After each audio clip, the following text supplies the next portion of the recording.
Hello everyone, তোমরা সবাই কেমন আছো? আশা করি সবাই খুব ভালো আছো। আমিও খুব ভালো আছি। ছেলের বন্ধুর জন্মদিনে চলে এসেছিলাম। তো তারপরে দেখো বাচ্চারা সবাই খুব আনন্দ করছে একসাথে হয়ে।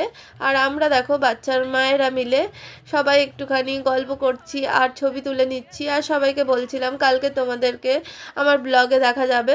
তো ওরাও সবাই খুব হাসছিল সেই কথা শুনে। আর এইদিকে দেখো পকোড়া আর কেক দেওয়া হচ্ছে, আমরাও খেয়েছি।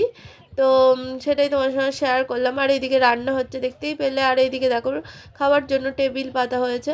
তো তারপরে একে একে সব খাবার চলে এসেছে, দেখতেই পেলে কি কি আছে মেনুতে।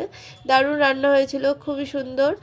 আর দেখো চিকেন আর রাইস খেয়ে নিচ্ছি। তো সেটাই তোমার সঙ্গে শেয়ার করলাম। আমার ভিডিওটা ভালো লাগলে অবশ্যই লাইক কমেন্ট শেয়ার করে দিও। তো খাওয়া দাওয়ার পর দেখো ছাদে যেহেতু অনুষ্ঠানটা হয়েছিল, তো খাওয়া দাওয়ার পর নিচে আমরা ঘরে ঢুকে বলে গেলাম যে খুবই ভালো হয়েছিল আয়োজনটা। সেটাই তোমার সঙ্গে শেয়ার করলাম। টাটা।